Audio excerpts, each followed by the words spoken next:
ಗೈದೊಡಂ ತನ್ನ ಕಿಂಕರ ಬೇಕು ಬೇಡೆಂದು ಬೇಡರೆ ಭರತ ಶತ್ರುಘ್ನರಿ ಕೆಲಸ ಕೊಪ್ಪಿದರೆ ಹನುಮಂತ ನಿರ್ದಪನೆ ಸೌಮಿತ್ರಿ ಭರತ ಶತ್ರುಘ್ನರಿ ಕೆಲಸ ಕೊಪ್ಪಿದರೆ ಹನುಮಂತ ನಿರ್ದಪನೆ ಬೇಳೆಂದು ಅಳಂದಳ ಬಲೆ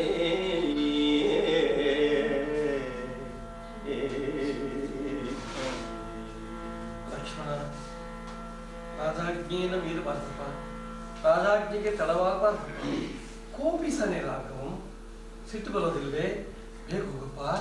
ರಾಘವಂ ಏಕಾಕಿಯಾಗಿದ್ದಪ್ಪನು, ಅವನೊಬ್ಬನೇ ಇದ್ದಾನೆ. ನನಗೆ ಕಾಡಿನ ಮೃಗ ಜಂತುಗಳು ಇವೆಲ್ಲ ಬೇಕಾಗಿ ನನ್ನ ಪ್ರಕಾರ ಇದೆ. ರಾಮ ಏಕಾಕಿಯಾಗಿದ್ದಾನೆ. ಹೋಗಪ್ಪ ಲಕ್ಷ್ಮಣ ಅಂತ ಹೇಳ್ತಾನೆ. ಲಕ್ಷ್ಮಣ, ಲೋಕದ ಅರಸು ಏನಾದ್ರು ಮಾಡಿದರೆ ಅವನ ಕಿಂಕರರಿಗೆ ಏನಾದ್ರು ಮಾತಾಡೋಕ್ಕಾಗತ್ತೇನೋ? ಪ್ರಭುವೇ ಅಪ್ಪಣೆಯನ್ನು ಮಾಡಿದ ಮೇಲೆ ಕಿಂಕರರಿಗೆ ಮಾಡೋದಕ್ಕೆ ಸಾಧ್ಯವೇ? ಲಕ್ಷ್ಮಣ, ನೀನು ನನ್ನನ್ನು ಕರ್ಕೊಂಡ್ ಬಂದಿದೀಯಾ ಅಂತಂದ ಮೇಲೆ ನೀನು ಒಪ್ಪಿಯೇ ಬಂದಿದೀಯಾ ಅಂತ ಆಗೋಯ್ತು. ಭರತ ಶತ್ರುಘ್ನರು ಇದಕ್ಕೆ ಸೈನ್ ಹಾಕಿದ್ರೇನಪ್ಪ, ಅವರು ಒಪ್ಕೊಂಡ್ರೇನಪ್ಪ. ನೀನು ಒಪ್ಪಿದೀಯಾ ಅಂತ ಕೇಳೋದೇ ಇಲ್ಲ. ಮುಂಚೆನೆ ನಿನಗೆ ಮನಸ್ಸು ಬಂತೆ ಅಂತ ಅವಾಗೆಲ್ಲ ಕೇಳಿ ಆಗೋಯ್ತು. ಈಗ ನೀನೇ ಕರ್ಕೊಂಡ್ ಬಂದಿದೀಯಾ ಅಂತ ಆದ್ಮೇಲೆ ನಿಂದಾಯ್ತಲ್ಲ. ಭರತ ಶತ್ರುಘ್ನರು ಇದಕ್ಕೆ ಒಪ್ಪಿದ್ದಾರೆ. ಹನುಮಂತನ ಬಗ್ಗೆ ಎಂಥ ಪ್ರೀತಿ ಅವನಿಗೆ ಅಂದ್ರೆ ಹನುಮಂತ ಏನ್ ಮಾಡಿದ್ರೆ ಒಪ್ಪೋದಿಲ್ಲ ಇದಕ್ಕೆ. ಹನುಮಂತ ನಿರ್ದಪನೆ, ಅವನು ಇದ್ರೆ ಕೆಲಸ ನಡೀತಾ ಇರಲಿಲ್ಲ, ಇದಕ್ಕೆ ಬಿಡ್ತಾ ಇರಲಿಲ್ಲ ಅವನು. ಹನುಮಂತ ನಿರ್ದಪನೆ, ತನ್ನ ಬಾಲಕ್ಕೆ ಬೆಂಕಿ ಹಚ್ಚಿ ಸುಡ್ತಾ ಇದೆ. ತನ್ನ ಬಾಲ ಇಡೀ ಲಂಕೆಯನ್ನೆಲ್ಲ ಸುಟ್ಟಿದ್ದಾನೆ. ಅಶೋಕವನ್ನು ಎಲ್ಲಿ ಸುಟ್ಟು ಹೋಯ್ತು, ಸೀತೆಯ ಸಮೀಪ ಬೆಂಕಿ ಎಲ್ಲ ಹೋಗ್ಬಿಡ್ತು ಅಂತ ಓಡ್ ಬಂದಿದ್ದಾನೆ. ಬುದ್ಧಿಮತಾಂ ಇಷ್ಟ, ನನಗಾಗಿ ಪ್ರಾಣ ಸರ್ವಸ್ವವನ್ನು ಕೂಡ ತ್ಯಾಗ ಮಾಡಿ ಅಷ್ಟು ದೂರ ವಿಸ್ತಾರವಾದ ಸಮುದ್ರವನ್ನು ದಾಟಿ ಭಯಂಕರವಾದ ರಾಕ್ಷಸರೊಂದಿಗೆ ಹೋರಾಡ್ತಾ ಜೀವವನ್ನು ಒತ್ತೆಯಾಗಿ ನಮಸ್ಕಾರ ಅಷ್ಟು ಸಹಾಯ ಮಾಡಿದ ಹನುಮಂತ ಇರ್ದವನೇ. ಅವನು ನೆನಪು ಇದ್ರೆ ಈ ಕೆಲಸ ನಡೀತಾ ಇರಲಿಲ್ಲ. ಲಕ್ಷ್ಮಣ, ಯಾರಿದ್ದರೆ ಏನಪ್ಪ, ಯಾರಿದ್ರೆ ಏನ್ ತಾನೇ ಮಾಡ್ತಾರೆ? ವಿಭೀಷಣ ಇದ್ದ ಅಂತ ಅವನಿಗೆ ಅಣ್ಣನನ್ನೇ ಮುಗಿಸಿರುವ ಮನುಷ್ಯನಿಗೆ ಒಬ್ಬ ಕೋಮಲೆ ಅವನಿಗೆ ಭಾರಿ ಗೈವರು ಇದು ತನ್ನ ಮರುಳಾಟಂ. ರಾವಣನ ತಮ್ಮನೈಸನೆ ವಿಭೀಷಣಂ ಭೀಗುಗಳ ನರಿದವನೇ ಸೋದರಂಗುರ ಮುಳಿದ ಸುಗ್ರೀವನೆಂಬವಂಗೆ ಕಾರುಣ್ಯವಿದ್ದವುದೇ ಮತ್ತುಳಿದ ಮಂತ್ರಿಗಳ ಪೇಳುವಂಗೆ ನೀನೊಪ್ಪಿ ಘೋರಾಟವಿಗೆ ಕೊಂಡು ಬಂದ ಕಳುಪುವಡೆ ಸೌಮಿತ್ರಿ ನೀನೇ ಒಪ್ಪಿ ಈ ಘೋರಾಡವಿಗೆ ಕೊಂಡು ಬಂದೆ ಕಳುಪುವಡೆ ಇನ್ನೊರಂದೊಡೆ ನಗುದು ಎಂದನು.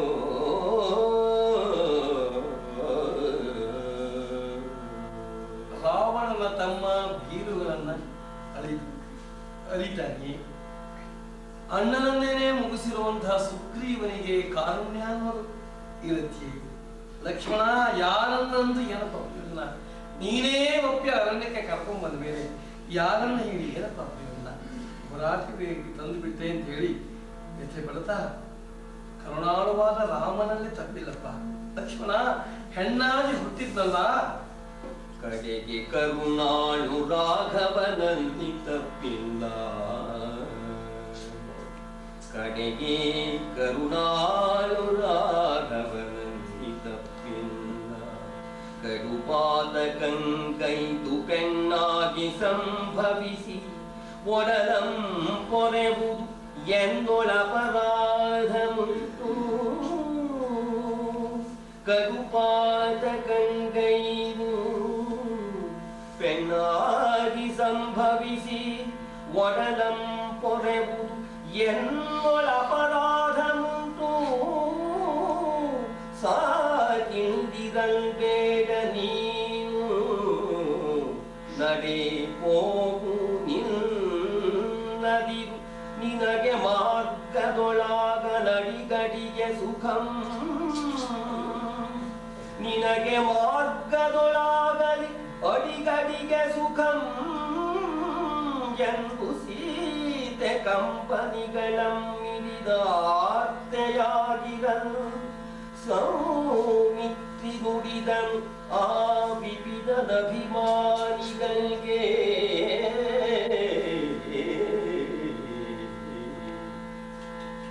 ಕರುಣಾಲ ರಾಘವನಲ್ಲಿ ತಪ್ಪಿಲ್ಲ. ಹೆಣ್ಣಾದಿ ಹುಟ್ಟಿದ ನನ್ನ ಅಪರಾಧ. ಲಕ್ಷ್ಮಣ ಸಾಕಪ್ಪ, ಇಲ್ಲಿರಲು ಬೇಡ. ನಿನಗೆ ಮಾರ್ಗದೊಳು ಆಗಲಿ ಸುಖಂ ಅಡಿಗಡಿಗೆ. ಆಪತ್ತಿನಲ್ಲಿ ಸಿಕ್ಕಿದ್ದಾಳೆ. ಭಯಂಕರವಾದ ಪ್ರಾಣಿಗಳು ತನ್ನ ದುಃಖವನ್ನೆಲ್ಲ ಒತ್ತಟ್ಟಿಗೆ ಇಟ್ಕೊಂಡು ಲಕ್ಷ್ಮಣ ನಿನಗೆ ದಾರಿಯಲ್ಲಿ ಸುಖವಾಗಲಪ್ಪ ಅಂತ ಹರಸಿದಾಗ ಅಯ್ಯೋ ಅಂತ ಕುಸ್ತು ಬಿಟ್ಟ ಲಕ್ಷ್ಮಣ. ನನಗಾಗಿ ಇಷ್ಟು ಹಮ್ಮೈಸ್ತಾ ಇದ್ದಾಳೆ, ಹರಸ್ತಾ ಇದ್ದಾಳೆ. ತಾನು ಕಷ್ಟದ ಪರಂಪರೆಯನ್ನೇ ಹೊತ್ಕೊಂಡಿದ್ದಾಳೆ. ಲಕ್ಷ್ಮಣನನ್ನು ಹರಸ್ತಾ ಇದ್ದಾಳೆ. ನಮ್ಮ ಮಾಯಮ್ಮ ಹುಲಿ ಕಡಿತಾ ಇದೆ, ಎಳ್ಕೊಂಡು ಹೋಗ್ತಾ ಇದೆ. ಯಾರು ಬರವಾಣಿಗೋ ಪುಲೀಸ್ಕೊಂಡು ಹೋಗೋಣ ಅಲ್ಲಿಯನ್ನ, ಯಾರು ಬರವಾಣಿಗೋ ಅಂತಂತ ಇದ್ದಾರೆ. ನನಗೆ ಆಗೋದು ಆಗೋಯ್ತು, ನಿಮಗಾದ್ರೂ ಸುಖವಾಗಿರ್ಲಿ, ಬಾಕಿಯವರಾದ್ರೂ ಸುಖವಾಗಿರ್ಲಿ ಅಂತ.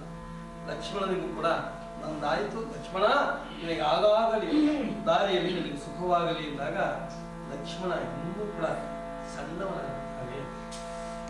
ಎಲೆವನ ಸ್ಥಳಗಳಿರ ವೃಕ್ಷಗಳಿರ ಮೃಗಗಳಿರ ಕ್ರಿಮಿಕೀಟಗಳಿರ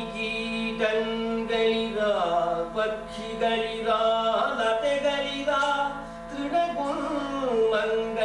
ಪಂಚಭೂತಗಳಿರ ದಶಗಳಿರ ಕಾವುದು ಎಲೆ ಧರ್ಮ ದೇವತೆ ಜಗಜ್ಜನನಿ ಜಾಹ್ನವಿಯೇ ಸಲಹಿಕೊಳ್ಳುವುದು ತನ್ನ ಮಾತೆಯಂ ಜಾನಕಿಯನು. ಎಲೆ ಧರ್ಮ ದೇವತೆ ಜಗಜ್ಜನನಿ ಜಾಹ್ನವಿಯೇ ಸಲಹಿಕೊಳ್ಳುವುದು ತನ್ನ ಮಾತೆಯಂ ಜಾನಕಿಯನು. ಎಲೆ ತಾಯ ಭೂದೇವಿ ನಿನ್ನ ಮಗಳಿಗರು, ಎಲೆ ತಾಯ ಭೂದೇವಿ ನಿನ್ನ ಮಗಳಿಗರು ಎಂದು ಸೌಮಿತ್ರಿ ಕೈ ಮುಗಿದನು.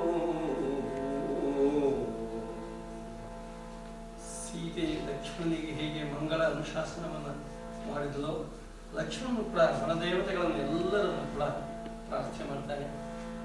ವನಸ್ಥಳಗಳಿರ, ಪುಣ್ಯ ನದಿಗಳಿರ, ವೃಕ್ಷಗಳಿರ, ನಮ್ಮ ಜಾನಕಿಯನ್ನ ನೀವೆಲ್ಲ ಕಾಪಾಡಿ ಸೀತೆಯನ್ನ ಅಂತೇಳಿ ವನದೇವತೆಗಳನ್ನು ಲಕ್ಷ್ಮಣ ಪ್ರಾರ್ಥನೆಯನ್ನು ಮಾಡಿ ಯತ್ನವಿಲ್ಲದೇನೆ ಅಷ್ಟು ದೂರ ಹೋಗೋದು, ಮತ್ತೇನಾಯ್ತು ಅಂತ ವಾಪಸ್ ಬರೋದು, ಬರೋದು, ಕಡೆಯ ಸಾರಿ ಮಾಡಿ ಅಯೋಧ್ಯೆ ಕಡೆಗೆ ತಿರುಗಿಬಿಡ್ತಾರೆ. ಸೀತೆ ಎಚ್ಚರ ತಪ್ಪಿ ಬಿದ್ದಿದ್ದಾಳೆ. ಕಾಡಿನ ಪ್ರಾಣಿಗಳೆಲ್ಲವೂ ಸೀತೆಗೆ ಬಂದು ಸೇವೆಯನ್ನು ಮಾಡುತ್ತೆ. ಹಂಸಗಳು ಸೀತೆಗೆ ಬಿಸಿಲಾಗದೇ ಇದ್ದ ಹಾಗೆ ತಮ್ಮ ರೆಕ್ಕೆಯನ್ನು ವಿಸ್ತಾರ ಮಾಡಿದೆ. ಬೇರೆ ಪಾರಿವಾಳಗಳು ಗರಿಯನ್ನು ನೀರಿನಲ್ಲಿ ಎತ್ತಿ ಸೀತೆಯ ಮೇಲೆ ಸೇಚನ ಮಾಡಿದೆ.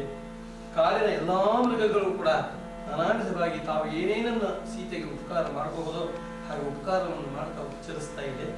ಆ ಸಂದರ್ಭದಲ್ಲಿ ವಾಲ್ಮೀಕಿ ಋಷಿಗಳು ರೂಪವನ್ನ ಪ್ರಸ್ತಾವ ಅಂದೆಗಂಬಖೆಯೂಪವನರಸುತ ಬನಕೆ ಸಂತು ತಪೋಧನಂ ವಾಲ್ಮೀಕಿ ಮುನಿವರಂ ತನ್ನ ಶಿಷ್ಯಂ ಬೆರಸಿ ನಡೆತಂದು ಕಾಡೊಳೊಬ್ಬಳೆ ಪುಗಂತೆಸೆ ಕಾಣದೆ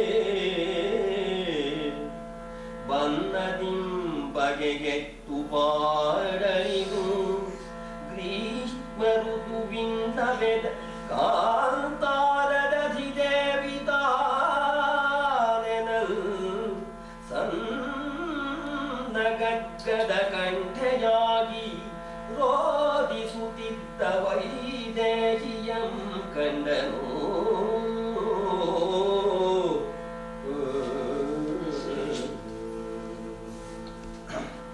ರೂಪವನ್ನ ಆರಿಸ್ತಾ ವಾಲ್ಮೀಕಿ ಮಹರ್ಷಿಗಳು ಬಂದು ವನದ ಅಧಿದೇವತೆಯೋ ಅನ್ನುವ ಹಾಗೆ ಬಳಲಿ ಭೀಷ್ಮದಲ್ಲಿ ಬಳಲಿ ಮಲಗಿರುವ ವನದೇವತೆಯೋ ಅಂತ ಹೇಳಿ ತಿಳ್ಕೊಂಡು ಸಮೀಪಕ್ಕೆ ಬಂದು ಉಪಚಾರವನ್ನು ಮಾಡ್ತಾಳೆ. ಸೀತೆಯನ್ನು ಅವ್ರು ಗೊತ್ತಾಗತ್ತೆ. ವಾಲ್ಮೀಕಿಗಳಿಗೆ ನಮಸ್ಕಾರ ಮಾಡ್ತಾಳೆ. ಯಾಕಮ್ಮ ಹೀಗಾಯಿತು, ಹೀಗೆ ಹೀಗೆ ಅಂದಾಗ, ದೇವಿ ದುಃಖವನ್ನು ಬಿಡು. ದೇವಿ ಬಿದುಷೋಕಮಂ ಪುತ್ರಯುಗಮಂ ಪಡೆವೇ.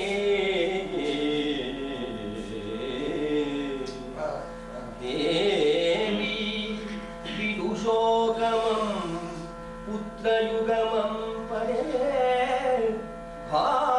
ಭಾವಿಸದಿರಿನ್ನು ಸಂದೇಹಮಂ ಜನಕಂಗೆ ನಾವನ್ಯರಲ್ಲ. ನಮ್ಮಾಶ್ರಮಕ್ಕೆ ಬಂದು ನೀಂ ಸುಖದೊಳಿದ್ದೊಡೆ ನಿನ್ನನು ಆವಾವ ಬಯಕೆಯುಂಟು ಎಲ್ಲಮಂ ಸರಿಸಿ ತಾನೋವಿಕೊಂಡಿಪ್ಪೆನು.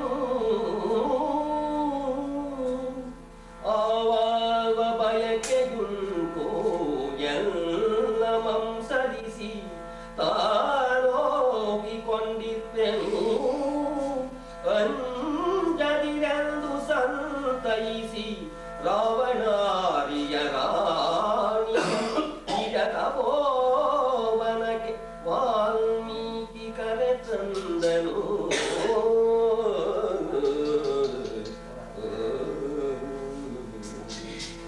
ಅಮ್ಮ, ಶೋಕವನ್ನು ಬಿಡಮ್ಮ, ಯೋಚನೆ ಮಾಡಬೇಡಮ್ಮ.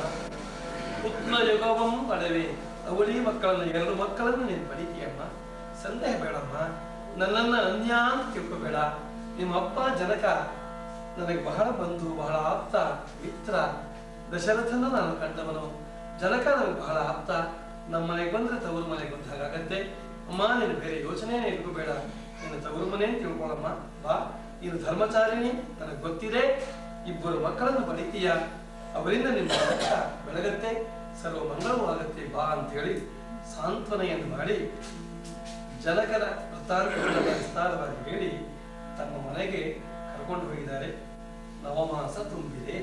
ಅವನಿಜಯ ಗರ್ಭಕ್ಕೆ ತುಂಬಿದು ನವಮಾಸದವಧಿ. ಅವನಿಜಯ ಗರ್ಭಕ್ಕೆ ತುಂಬಿದು ನವಮಾಸದವಧಿ. ಪಣಿಕೊಂದಿರುಳ್ ಶುಭ ಲಗ್ನದೊಳ್ ಪಡೆದಳವಳಿ ಮಕ್ಕಳನು.